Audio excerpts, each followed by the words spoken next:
Hallelujah. प्रकटीकरण 2:24-25 वचन. वचन काय सांगते पहा. परमेश्वर पिता अगदी प्रभू येशू ख्रिस्त म्हणत आहे, प्रभू म्हणत आहे की ज्यांना सैतानाच्या गोष्टी गहन गोष्टी ठाऊक नाही, माहित नाही, त्यांच्यावर मी दुसरा भार लादणार नाही. तर तुम्ही करायचे ते इतकेच करा, तुमच्या जवळ जे आहे ते मी येईपर्यंत दृढ धरून राहा. प्रभू येशू म्हणत आहे, पहा मी तुम्हाला सांगतो, ज्यांना सैतानाच्या गहन म्हटलेल्या गोष्टी ठाऊक नाही, त्यांच्यावर मी दुसरा भार लादणार नाही. दुसरा भार म्हणजे काय? दुसरा भार म्हणजे दुसरे मरण, गंधक अग्नीचे सरोवर. प्रकटीकरण 21:8 वचन.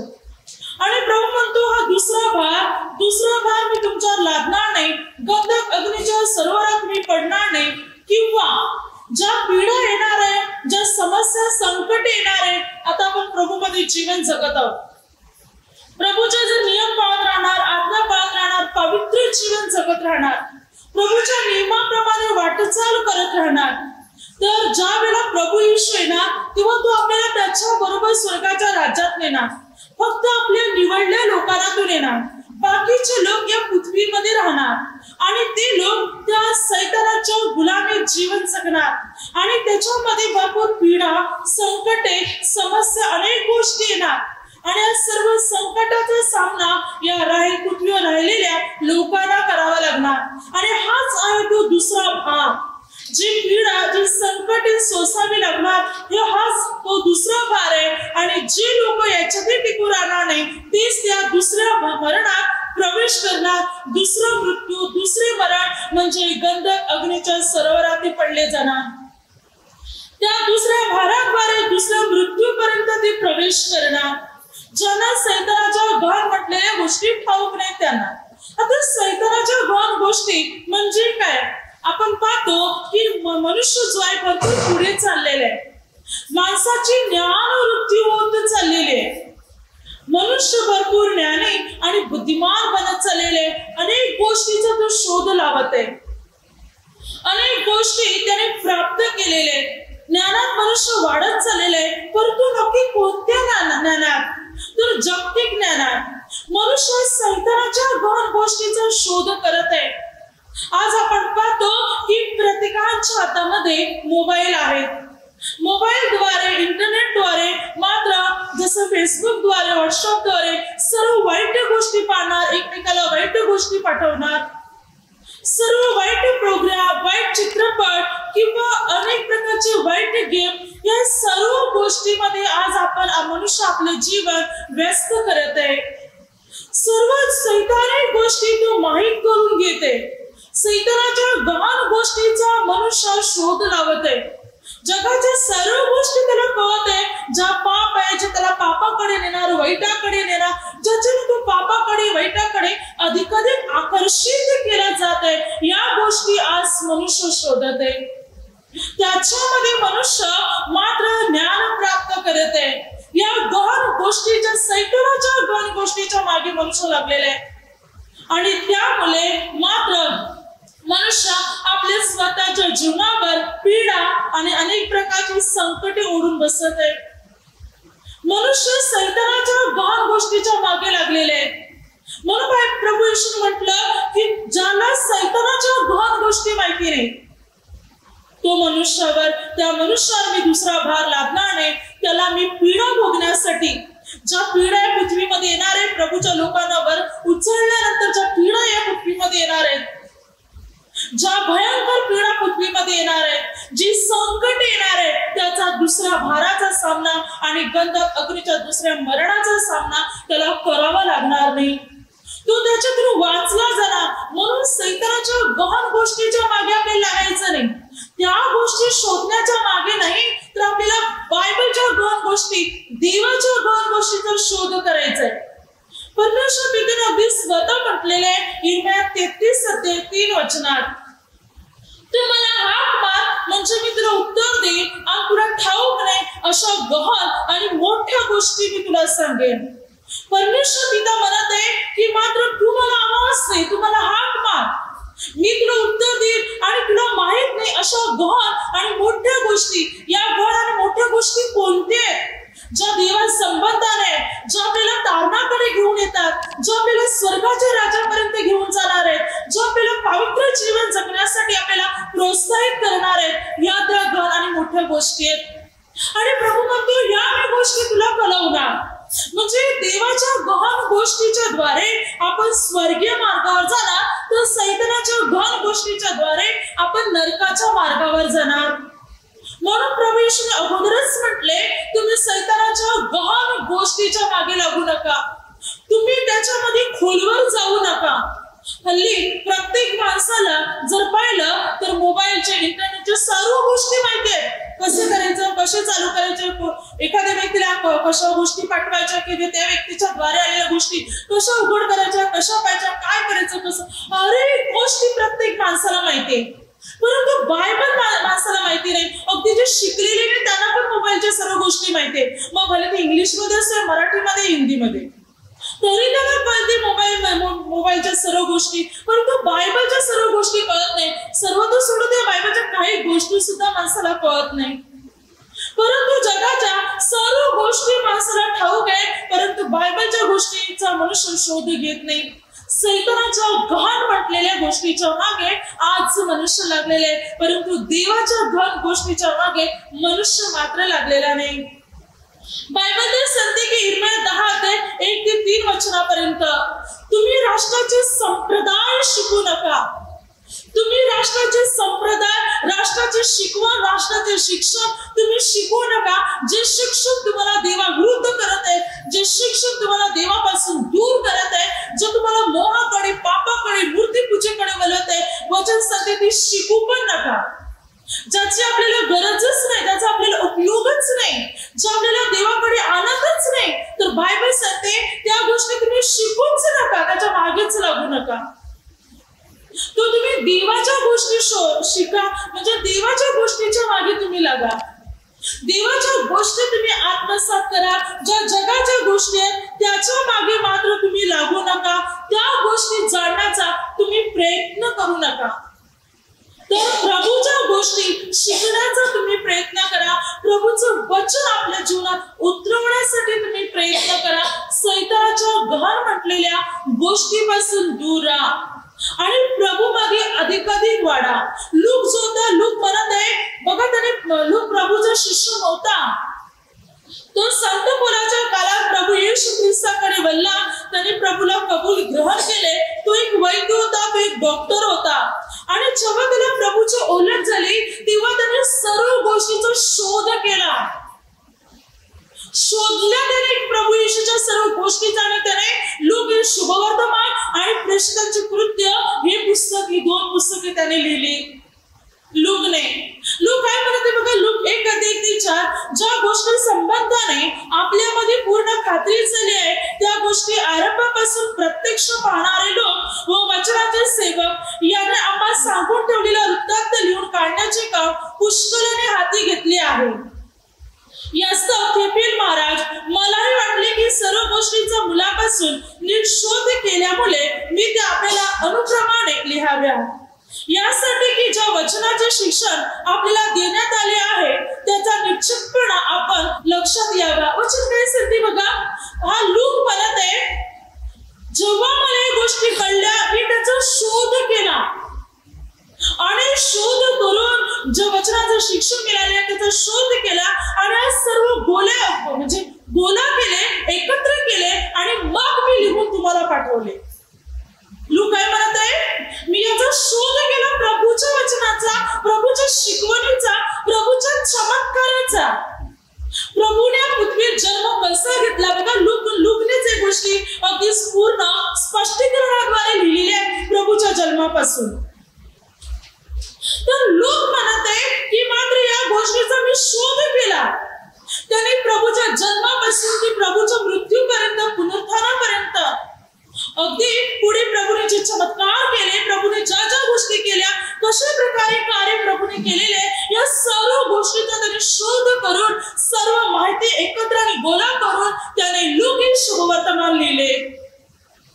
त्याने देवाच्या गोष्टीचा शोध घेतला आणि त्याला भरपूर ज्ञान सापडले. प्रभू बरोबर जे शिष्य होते त्या त्याच्यापेक्षा अधिक जानकारी, अधिक माहिती लूकने गोळा केली आणि लूकने शुभवर्तमान लिहिले आणि कृष्णाची कृती पुस्तक सुद्धा त्यानेच लिहिले. ज्या वेळेला आपण देवाच्या गोष्टीचा शोध घेतो, देवाच्या वचनाचा, देवाच्या सेवेचा, देवाच्या चमत्काराचा, तेव्हा त्या देवाच्या गोष्टी आपल्याला प्राप्त होतात. ते ज्ञान आपल्यामध्ये कार्य करत असते. परंतु आज हल्ली आपण जगाच्या गोष्टीचा शोध करत आहोत, म्हणून जगाचे ज्ञान माणसामध्ये काम करत आहे. देवाचा आपण शोधच केला नाही. देवाच्या गोष्टी शोधण्यासाठी आपण कधी प्रयत्नच केले नाही. या लोकने प्रयत्न केले आणि त्या प्रयत्नाला मात्र यश लाभले आणि त्यामुळे तो ते पुस्तक लिहू शकला. हा लोक हे पुस्तक मात्र लिहत आहे. देवाच्या गोष्टीचा आपल्याला शोध करायचंय आणि देवामध्ये मात्र आपल्याला वाढायचंय की ज्याद्वारे प्रभू आपल्यामध्ये कार्य करणार. बायबल पुढे सांगते कोरिन्थीकरास पहिले पत्र 12:1-2, बंधुजनो, तुम्ही आध्यात्मिक दानाविषयी अजाण असावे अशी माझी इच्छा नाही. तुम्ही परराष्ट्रीय होता तेव्हा जसे तुम्हाला वलन लावण्यात येत होते, तसे तुम्ही त्या मुख्य मूर्तीकडे ओढले जात होता, हे तुम्हाला ठाऊक आहे. आता संत पौल काय म्हणतो, तुम्ही अजाण असावे अशी माझी इच्छा नाही. या शास्त्रा संबंधाने, या वचना संबंधाने, या बायबल संबंधाने, आध्यात्मिक गोष्टी संबंधाने तुम्ही अजाण असावे अशी माझी इच्छा नाही. तर तुम्हाला त्याची माहिती झालीच पाहिजे. कारण जोपर्यंत तुम्हाला ख्रिस्त कळाला नव्हता, प्रभूची ओळख झाली नव्हती, तोपर्यंत तुम्ही मुख्य मूर्तीकडे वळालेले होते. तुम्हाला तसं वलन दिलं होतं, मूर्ती पूजा करणे, वाईट करणे, पाप करणे, आणि ती वलन लागल्यामुळे तुम्ही या सर्व गोष्टी करत होत्या. पण संत पौल म्हणत आहे, आता तुम्हाला कोणते वलन लागले पाहिजे? आध्यात्मिक गोष्टीचे. आणि या गोष्टी तुम्हाला जाणणे गरजेचे आहे म्हणून पौल म्हणत आहे. आणि या बाबतीत तुम्ही अजाण असावे, आध्यात्मिक गोष्टीच्या बाबतीत, या बायबल बाबतीत तुम्ही अजाण असावे. ही वचनं तुम्ही समजून घेतली पाहिजे. ही वचनं तुम्ही आपल्या ध्यानी मनी साठवली पाहिजेत म्हणून पौल म्हणत आहे. देवाच्या गोष्टी आपल्याला समजून घ्यायचे, त्या शोधायचे, त्याचा अभ्यास करून ज्ञान प्राप्त करायचे.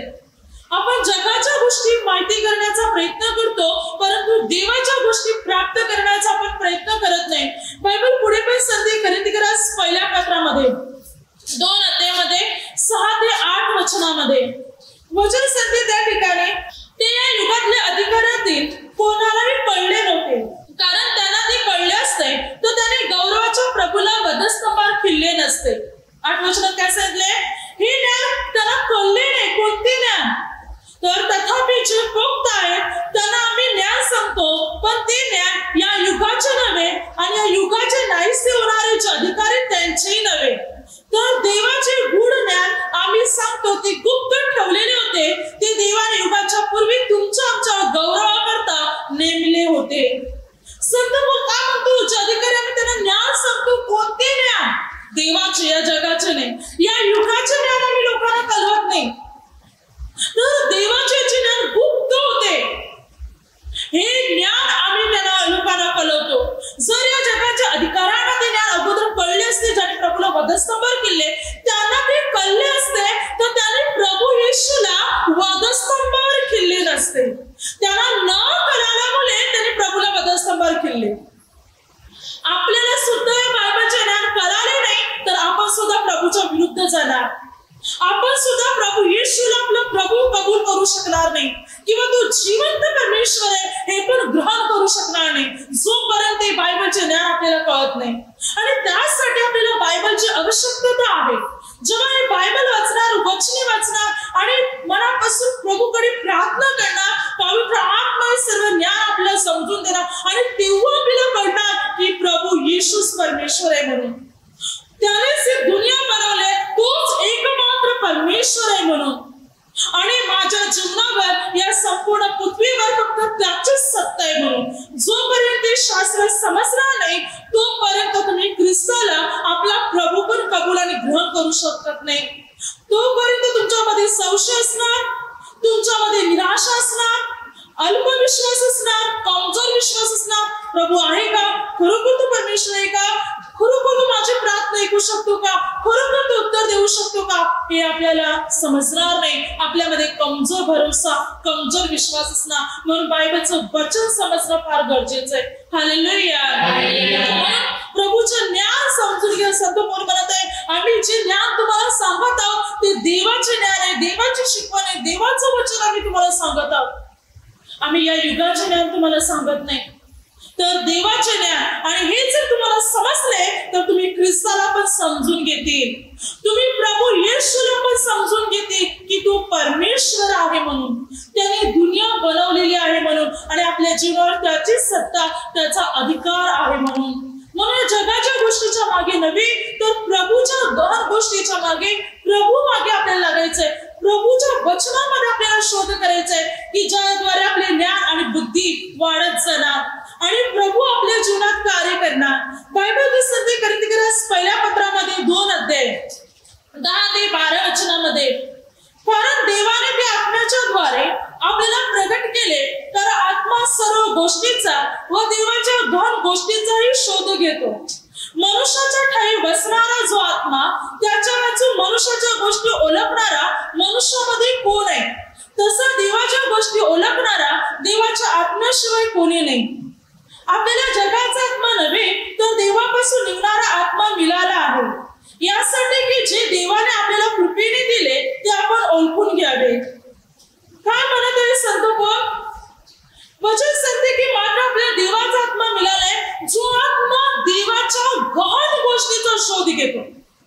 देवाच्या गहन, जर हा देवाचा आत्मा आपल्यामध्ये आहे तर आत्मा, या आत्म्याच्या द्वारे आपण देवाच्या गोष्टीचा शोध करणार.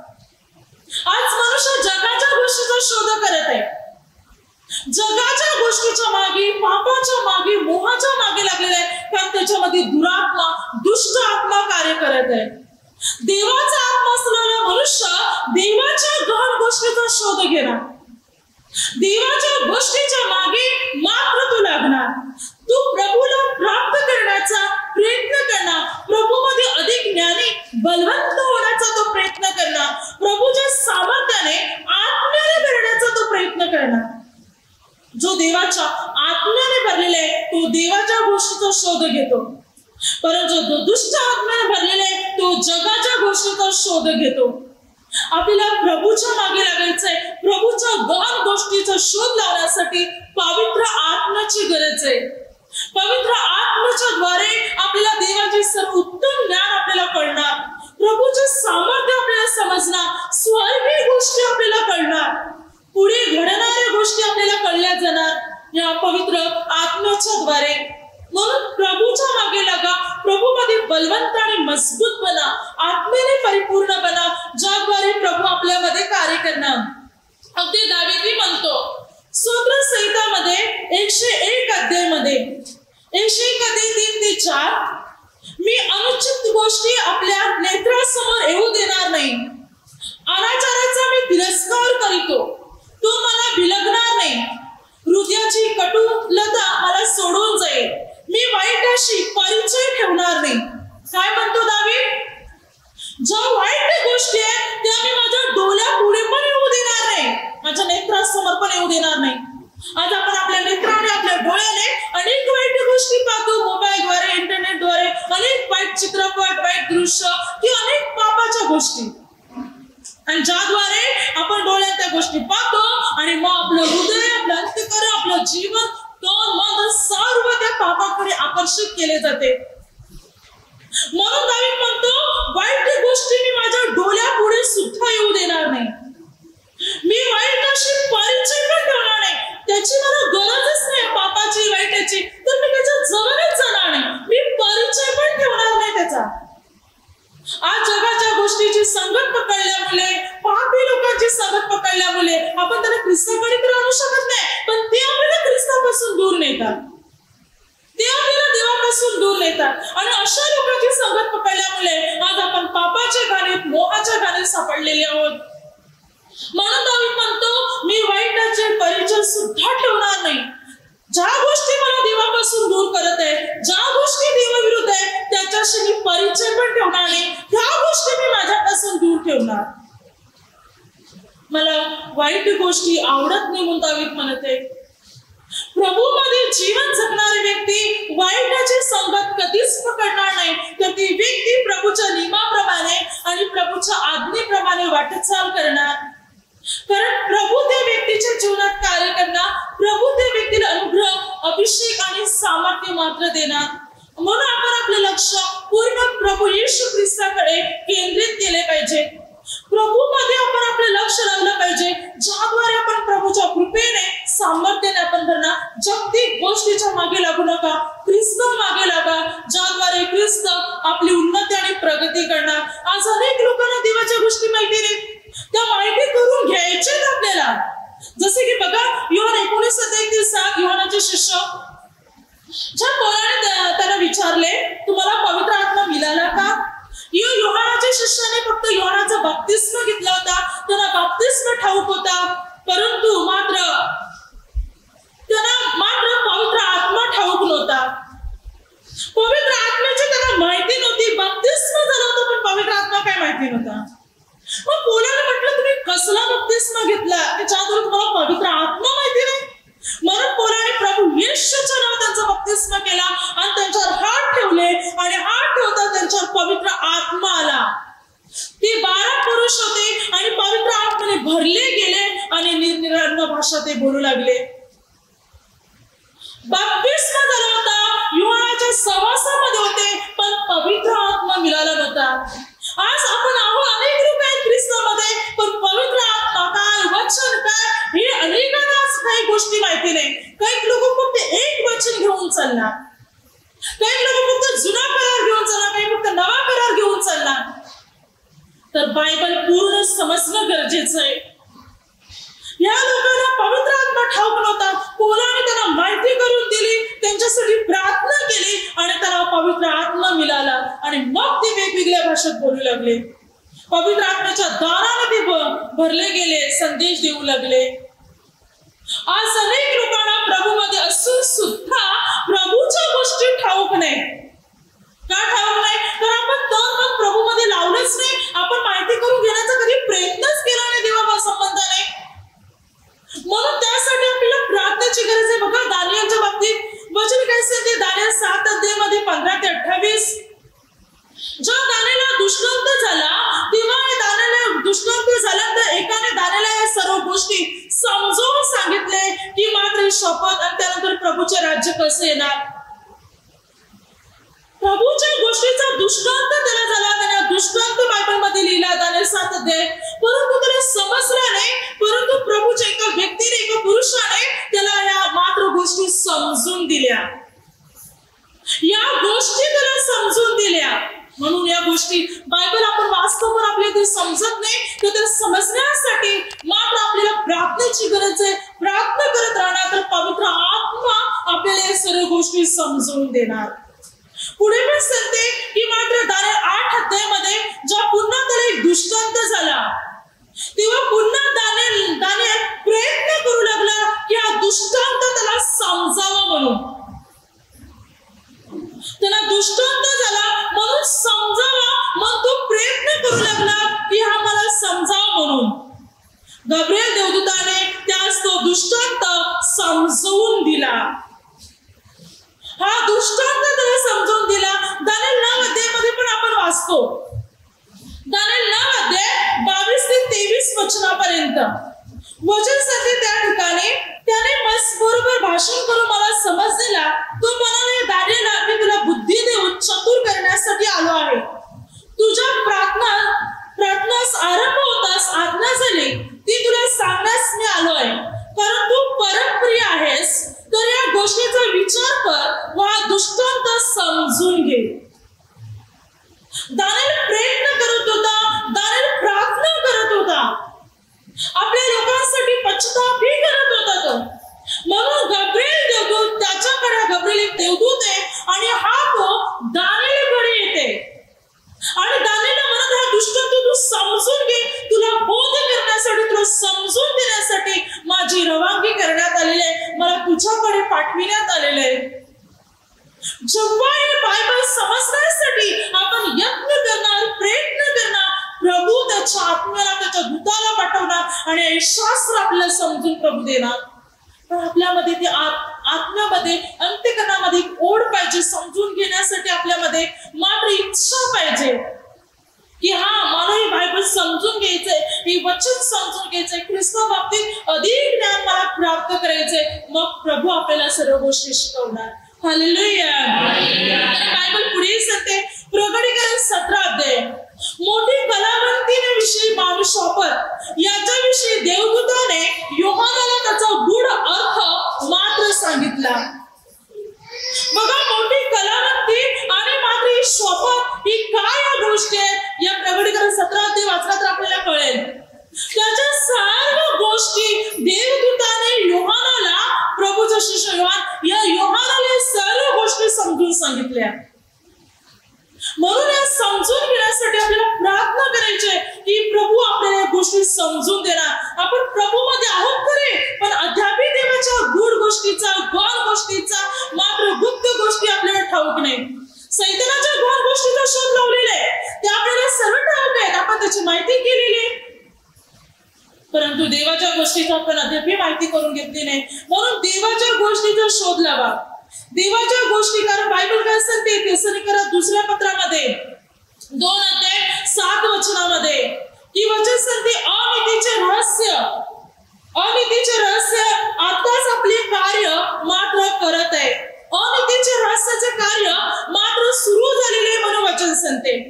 त्याचे कार्य म्हणजे जसं की पाप वाईट याचे कार्य मात्र सुरू झालेले म्हणून वचन सांगत आहे. कारण अनितीचे रहस्य आताच आपले कार्य चालवित आहे, परंतु जो आता प्रतिबंध करीत आहे तो मधून काढला जाईपर्यंत प्रतिबंध करीत राहील. अनितीचे कार्याचे जे रहस्य आहे ते चालू झालेले आहे. अनितीचे ज्ञान मात्र सुरू झालेले आहे. पापाचं ज्ञान वाढत चाललेले आहे. हे कार्य पापाचे वाढत चाललेले आहे. हे आताच चालू झालेले आहे आणि मनुष्य हे जाणून घेण्याचा प्रयत्न करत आहे, पण देवाच्या गोष्टी जाणून घेत नाही. म्हणून संत पौलाने पुढे पण म्हटलं रोमकरास पत्रामध्ये 11 अध्याय 25 वचनात, तू काय म्हणत आहे? बंधूजनो, तुम्ही आपल्याला शाळे समजू नये म्हणून या रहस्याविषयी तुम्ही अजाण असावे अशी माझी इच्छा नाही. ते रहस्य हे की परराष्ट्राचा भरणा आत येईपर्यंत इस्रायल लोक अशा पोडगे झालेले आहेत. संत पौल काय म्हणत आहे? तुम्ही या रहस्याविषयी अजाण असावे अशी माझी इच्छा नाही. तुम्ही स्वतःला ती शाळे समजू नका. तुम्ही एक पोळगी बनून राहू नका. उतरा, प्रभूची सेवा करा, प्रभूचं काम करा. कारण आता हे सर्व परराष्ट्रीय प्रभू मध्ये येतील आणि सर्व एकत्र प्रभू मध्ये होऊन एक मेंढपाळ तयार होईल आणि प्रभूची सेवा करतील. तुम्ही अजाण बनू नका, तर प्रभू मध्ये आपलं लक्ष लावा. आज मनुष्य अजाण बनलेला आहे. प्रभूचं वचन तो समजून घेत नाही, प्रभूचं ज्ञान तो समजून घेत नाही. म्हणून प्रभूने त्या संत पौलाने म्हटलं या बाबतीत तुम्ही अजाण बनू नका, कारण सर्व प्रभूकडे वळतील आणि प्रभूची सेवा करतील. प्रभूचं रहस्य जाणून घ्या. प्रभूच्या गोष्टी जाणण्याचा पूर्ण रीतीने प्रयत्न करा. कोरिन्थीकरास पहिले पत्र 10 अध्याय 4 वचन सांगते, आणि ते सर्व तिथे आध्यात्मिक पाणी प्याले, कारण ते आपल्या मागे चालणाऱ्या आध्यात्मिक खडकातून पीत होते. तो खडक तर ख्रिस्त होता. या गोष्टीविषयी तुम्ही अजाण असावे अशी माझी इच्छा नाही. इस्रायल लोक 40 वर्ष रानात जंगलात होते आणि 40 वर्षापर्यंत देव पित्याने त्यांचे पोषण केले. त्यांना खाण्यासाठी अन्न दिले, पिण्यासाठी पाणी दिले. प्रभूने त्यांच्यासाठी खडकातून पाणी काढले आणि बायबल सांगते तो खडक दुसरा कोणी नसून ख्रिस्त होता, प्रभू येशूद्वारे त्यांना पाणी मिळत होते. आणि वचन सांगते तुम्ही या बाबतीत अजाण नसावे. ख्रिस्ताला तुम्ही ओळखा, जो तुम्ही जुन्या करारापासून वाचायला सुरुवात केली नव्या करारापर्यंत, तर ख्रिस्ताच्या चमत्काराची जाणीव आणि ख्रिस्ताच्या प्रेमाची आणि ख्रिस्त परमेश्वर आहे याची जाणीव तुम्हाला व्हायला सुरुवात होणार. या बाबतीत तुम्ही अजाण राहू नका, तर ह्या गोष्टी जाणण्याचा, शोधण्याचा आणि जीवनात उतरवण्याचा प्रयत्न करा म्हणून बायबल सांगते. देवाच्या गोष्टीचा शोध लावा म्हणून वचन सांगते. त्या गोष्टी अगदी आपल्या जीवनात उतरवण्याचा प्रयत्न करा म्हणून बायबल सांगते. या जगाच्या अजाण असल्या म्हणजे जगाच्या ज्या गोष्टी आहेत, जे अजाण आहे त्याच्या मागे लागू नका. त्या बाबतीत अजाण बोलू नका जगाच्या बाबतीत, पण म्हणजे जगाच्या गोष्टी पकडू नका, तर देवाच्या गोष्टी पकडा. तर देवाच्या गोष्टी जाणण्याचा प्रयत्न करा. जगाच्या बाबतीत मात्र जगाच्या गोष्टी प्राप्त करू नका, ज्या सैतानाच्या गोष्टी त्या प्राप्त करू नका, तर देवाच्या गोष्टी प्राप्त करा. देवाचे रहस्य, देवाच्या गहन गोष्टीचा शोध घ्या. सैतानाच्या ज्या गोष्टी गहन आहेत त्याचा शोध करू नका. सैतानाच्या गोष्टीच्या बाबतीत अजाण राहा, पण देवाच्या गोष्टीच्या बाबतीत अजाण राहू नका. तर त्या जीवनात उतरवण्याचा प्रयत्न करा. प्रभूच्या वचनाचे ज्ञान घ्या की बायबल मला काय शिकवते. कारण आज अनेक दिवस, अनेक वर्षापासून आपण प्रभूमध्ये असून पुन्हा पुन्हा आपण त्या जगाच्या वातावरणात जातो. तात्पुरता आपण ख्रिस्तामध्ये येतो आणि पुढे पुन्हा आपलं जीवन त्या जागतिक वातावरणात, पापात, मोहात, मूर्तीपूजेत, अशुद्धपणात त्याच्यात आपण आपलं आयुष्य आणि जीवन घालवतो. आपण सैतानाच्या गोष्टी अधिक प्राप्त करण्याचा प्रयत्न करतो, पण देवाच्या गोष्टी प्राप्त करत नाही. तर लक्षात ठेवा, जर आपण देवाच्या पण गोष्टी शोधल्या नाही तर आपण मात्र आपल्यावर दुसरा भार लादण्यात येणार आणि तो दुसरा भार ज्या प्रकटीकरणात दिलेल्या ज्या पीड आहे त्या सर्व पीड येणार. मग आपण त्या स्वर्गाच्या राज्यात जाणार नाही. आपण त्या स्वर्गीय राज्यात प्रवेश करू शकणार नाही. म्हणून त्यासाठी ख्रिस्ताच्या गोष्टी शोधा. पुन्हा त्या जागतिक वातावरणामध्ये मिक्स होऊ नका. तर प्रभू येशू ख्रिस्ताकडे वळा, भरोसा ठेवून प्रार्थना करून आपला आचरण शुद्ध ठेवा आणि प्रभूच्या नियमाप्रमाणे चला. पुन्हा वाईट गोष्टीकडे वळू नका. आपलं जीवन पूर्ण प्रभूच्या नियमाला अनुसरून घालवा.